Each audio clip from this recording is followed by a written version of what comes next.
Hello friends, स्वागत है आप सभी का आपके अपने YouTube channel geography bye MCQ में। और ये वीडियो रहने वाला है अपनी जो बुक चल रही है भारत भौतिक पर्यावरण, उसका सेकंड वीडियो है। इससे पहले हमने 5 क्वेश्चन देख लिए हैं लास्ट की वीडियो में, और इस वीडियो में भी 5 क्वेश्चन रहने वाले हैं। इन सब की जो पीडीएफ है आपको जो टेलीग्राम चैनल दिया होगा डिस्क्रिप्शन में, उसका लिंक दिया हुआ होगा, उसको ज्वाइन कर लीजिए, वहाँ आपको इनकी पीडीएफ मिल जाएगी। और इन सब वीडियो में क्या रहने वाला है आप यहाँ सब पढ़ लीजिए। और अब वीडियो को स्टार्ट करते हैं बिना टाइम खराब किए। भारतीय नदियों के बढ़ते प्रदूषण के कारण और उनके समाधान के उपायों पर चर्चा करें।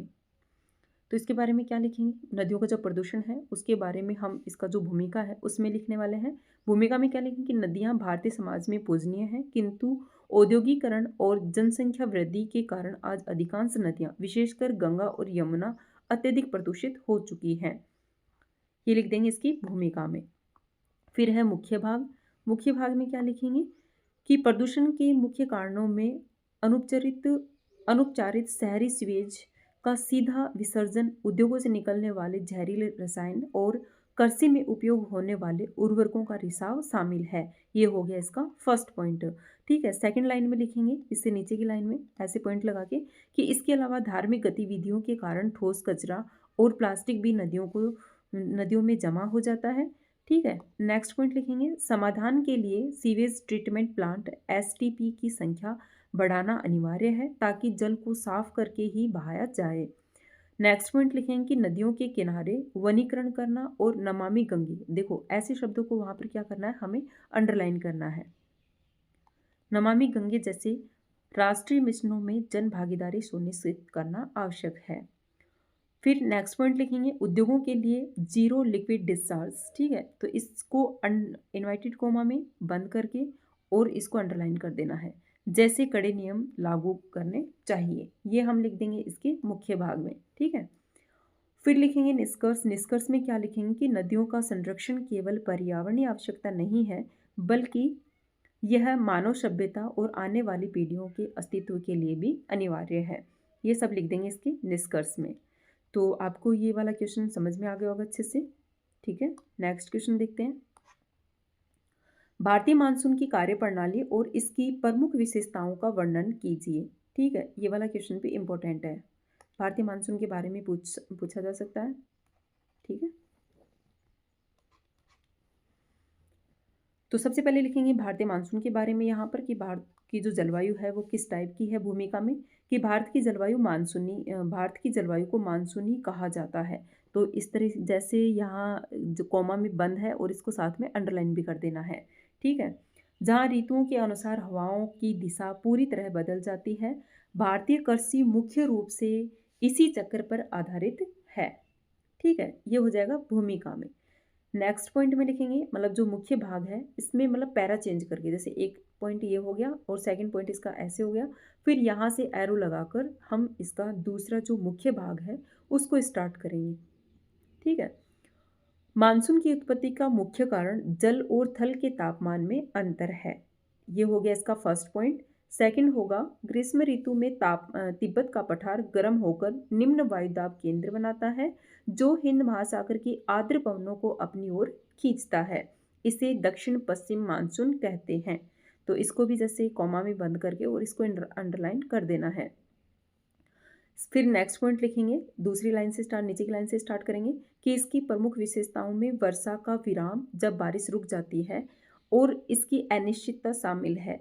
फिर नेक्स्ट पॉइंट, वर्षा का वितरण भी असमान है, जैसे पश्चिमी घाट और उत्तर पूर्व में भारी वर्षा होती है जबकि थार का मरुस्थल सूखा रहता है। नेक्स्ट पॉइंट लिखेंगे, मानसून की वापसी के समय तमिलनाडु के तट पर वर्षा होती है। ठीक है, तो ये लिख देंगे हम भारतीय जो मानसून है उसकी कार्यप्रणाली और इसकी प्रमुख विशेषताएं क्या क्या हैं। तो ये इसकी सारी विशेषताएं हो गई। आप ऐसे भी कर सकते हैं, जैसे मुख्य भाग है तो आप इसमें मतलब भूमिका में देखो, किसी ने पूछा था कि भूमिका में हेडिंग डाल सकते हैं क्या? भूमिका में हेडिंग कभी नहीं आएगी। ठीक है, जो मुख्य भाग है उसमें आप हेडिंग डाल सकते हैं, जैसे भारतीय मानसून की कार्यप्रणाली और इसकी प्रमुख विशेषताएं। ठीक है, तो यहाँ ऐसे हेडिंग लगा के और आप पॉइंट टू पॉइंट करके ऐसे आंसर यहाँ पे जो है मुख्य भाग लिख सकते हैं। फिर निष्कर्ष में क्या लिखेंगे कि भारतीय मानसून केवल एक मानसूनी घटना नहीं है, बल्कि देश का आर्थिक इंजन है। जैसे ऐसे शब्दों को वहाँ पर क्या करना है, अंडरलाइन और कॉमा में बंद करना है, जिसका प्रभाव देश की जीडीपी और ग्रामीण आय पर सीधे तौर पर पड़ता है। ठीक है, तो ये वाला क्वेश्चन इंपॉर्टेंट है, आप देख लेना अच्छे से। नेक्स्ट क्वेश्चन है, ये वाला क्वेश्चन तो बहुत इंपॉर्टेंट है, हो सकता है आपके एग्जाम में आ ही जाए। ठीक है, कोपेन के जलवायु वर्गीकरण के आधार पर भारत के प्रमुख जलवायु प्रदेशों का संक्षिप्त विवरण दीजिए। ठीक है, तो सबसे पहले हम कोपेन के बारे में लिखेंगे कि भाई हाँ, कोपेन ने किस आधार पे जो जलवायु क्षेत्र है उनका विभाजन किया है, इसको लिखेंगे हम भूमिका में। ठीक है, व्लादिमीर कोपेन ने वनस्पति तापमान और वर्षा के आधार पर, यानी जो तापमान, वनस्पति तापमान और वर्षा के जो आंकड़े हैं उनका उपयोग कर भारत को विशिष्ट जलवायु क्षेत्रों में विभाजित किया है, जो क्षेत्रीय विविधता को समझाने में सहायक हैं। तो इसका क्वेश्चन, इसका जो आंसर है इसका डायग्राम है एनसीईआरटी में दिया हुआ है, आपको 100% वहाँ पर वो वाला डायग्राम बनाकर आना है। ठीक है, मुख्य भाग है, मुख्य भाग में क्या लिखेंगे कि कोपेन ने भारत को निम्नलिखित मुख्य प्रदेशों में बांटा है। तो कौन कौन से प्रदेश हैं? ठीक है, AWM इसको कहेंगे लघु शुष्क ऋतु वाला मानसूनी जो जलवायु है यानी प्रदेश। तो इसमें कौन कौन सा क्षेत्र आएगा? इसमें आएगा पश्चिमी तट पर पाया जाता है। ठीक है, ये जो AMW जलवायु है, ये जो भारत का पश्चिमी तट है, देखो आप इसको साथ साथ में बनाते भी चलो।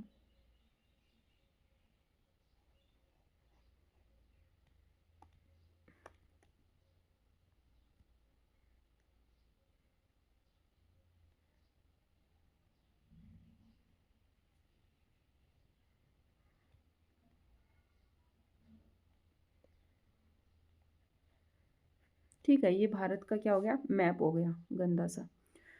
ठीक है, तो AMW कहाँ आएगा? जो ये बोल रहा है कि पश्चिमी तट पर पाया जाता है, तो ये वाला जो क्षेत्र है वहाँ पर पाई जाती है AMW। आपको लिख देना है यहाँ पर AMW, और साथ ही साथ में इसका नाम भी लिख देना है लघु शुष्क ऋतु वाला मानसूनी प्रदेश। ठीक है, फिर है AS शुष्क ग्रीष्म ऋतु।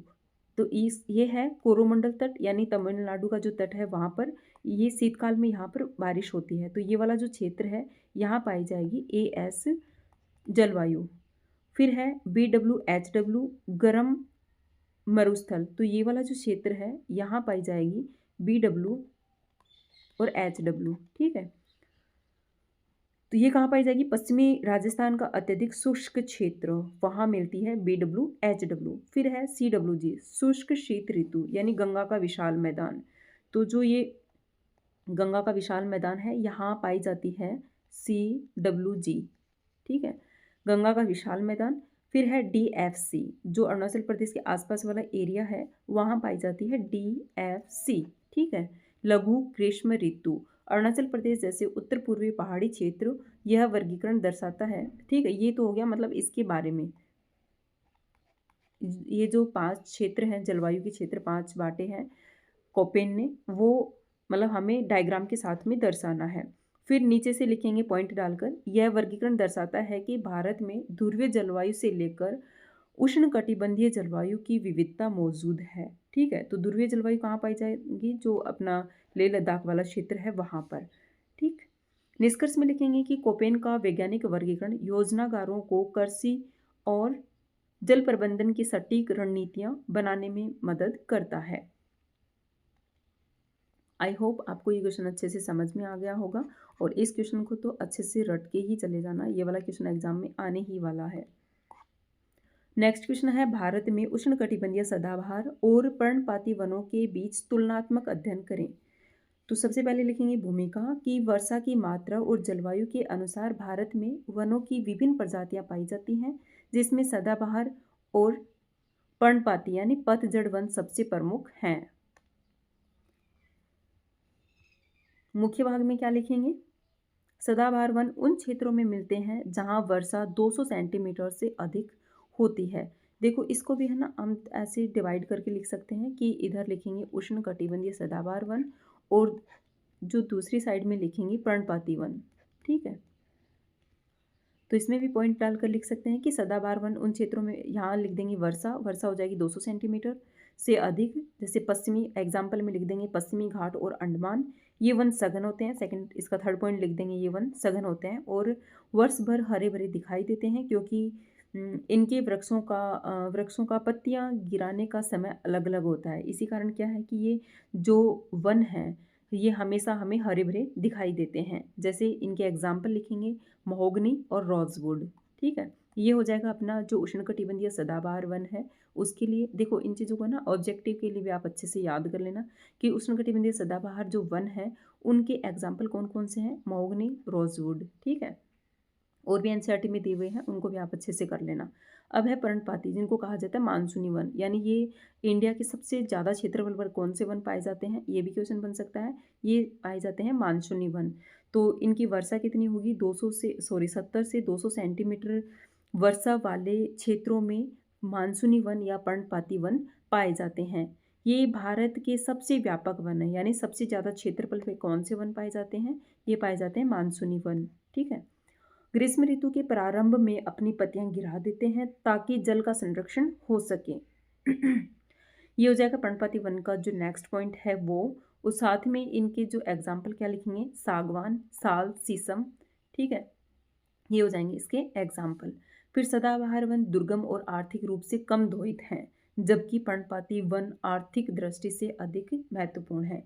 तो सबसे ज़्यादा अगर ये जो पर्णपाती या मानसूनी वन है ये आर्थिक रूप से अधिक महत्वपूर्ण है, इसलिए इनका जो दोहन है मतलब सर्वाधिक जो काटा जा रहा है वो इन्हीं वनों को काटा जा रहा है। ठीक है, निष्कर्ष में क्या लिखेंगे कि दोनों प्रकार के वन पारिस्थितिक संतुलन के लिए आवश्यक हैं, लेकिन पर्णपाती वन भारत के बड़े भूभाग को कवर करते हैं। ठीक है, वन तो सभी प्रकार के, किसी भी प्रकार के वन हो वो जो पारिस्थितिकी संतुलन है उसके लिए तो आवश्यक होते ही होते हैं। तो ये हमें लिखना है इसका निष्कर्ष में। और साथ में ना हमें मतलब इसका पर्णपाती वन मतलब हाँ वो जो डिवाइड करके लिखना है वो तो मैंने बता ही दिया है आपको किस तरीके से लिखना है। और ये भी लिख देना कि मतलब इसमें भी आप डायग्राम बना सकते हो कि सदाबहार वन और पर्णपाती वन भारत के किन किन क्षेत्रों में पाए जाते हैं। नेक्स्ट क्वेश्चन है, भारत की राष्ट्रीय वन नीति और वनों के संरक्षण के उपायों पर विस्तार से चर्चा करें। तो ये वाला क्वेश्चन भी इम्पोर्टेंट है। ठीक है, तो सबसे पहले लिखेंगे भूमिका। भूमिका में क्या लिखेंगे कि वन प्राकृतिक संसाधन होने के साथ साथ पर्यावरण के फेफड़े भी हैं। भारत सरकार ने इनके संरक्षण के लिए 1952 में प्रथम और 1988 में संशोधित राष्ट्रीय वन नीति लागू की। तो इन दोनों शब्दों को जो है अंडरलाइन करना है कि सबसे पहले वन नीति कब बनी थी, 1952 में बनी थी, लेकिन 1988 में उसको संशोधित किया और उसको कहा गया राष्ट्रीय वन नीति। ठीक है, ये लिखेंगे इसकी भूमिका में। फिर मुख्य भाग में क्या लिखेंगे, मतलब जो वनों के संरक्षण के उपाय क्या हैं वो हमें इसके मुख्य भाग में लिखने हैं। तो मतलब जो राष्ट्रीय वन नीति है वो क्या है और संरक्षण के जो वनों का संरक्षण है उनके उपाय के लिए क्या क्या करती है वो सब हमें लिखना है मुख्य भाग में। तो इस नीति का प्राथमिक लक्ष्य देश के 33% भौगोलिक क्षेत्र को वनाच्छादित करना है ताकि पारिस्थितिक स्थिरता बनी रहे। सेकंड पॉइंट लिखेंगे, वनों के संरक्षण के लिए कई कदम उठाए गए हैं जैसे सामाजिक वानिकी। ठीक है, इसको करना है अंडरलाइन। के तहत खाली पड़ी भूमि का वृक्षारोपण, वन्य जीवों की रक्षा के लिए राष्ट्रीय उद्यानों और अभ्यारण्यों का विस्तार और और वन अग्नि का नियंत्रण, साथ ही जनजातीय समुदायों को वनों के संरक्षण से जोड़ना एक सफल मॉडल रहा है। ठीक है, तो इसको करना है हमें underline, joint forest management. Next point लिखेंगे कि चिपको आंदोलन जैसे जन आंदोलनों ने भी वनों के प्रति चेतना जगाने में बड़ी भूमिका निभाई है, जैसे आजकल राजस्थान में चल रहा है खेजड़ी को बचाने के लिए। ठीक है, निष्कर्ष में लिखेंगे कि वनों का विनाश जलवायु परिवर्तन और मृदा अपरदन को बढ़ावा देता है, अतः सतत विकास के लिए वनों का संरक्षण केवल नीतिगत ही नहीं बल्कि एक नैतिक जिम्मेदारी भी होनी चाहिए। यानी सरकारों की ही जिम्मेदारी नहीं है, ये आम नागरिक जो है उन सबकी जिम्मेदारी है वनों का संरक्षण करना। ठीक है, तो आज की वीडियो में इतने ही क्वेश्चन थे और ये सब आप देख लेना कि आंसर कैसे लिखना है। पेंसिल का उपयोग देखो आप पेन का भी कर सकते हो। ठीक है। ये सब आप देख लेना। ये मैंने बहुत बार बहुत सारे वीडियोज़ में भी बता दिया है। और जो नेक्स्ट क्वेश्चन है वो हम नेक्स्ट वीडियो में मतलब बचे हुए जो क्वेश्चन है हम नेक्स्ट वीडियो में लाएँगे। और आज के लिए इतना ही। Thank you.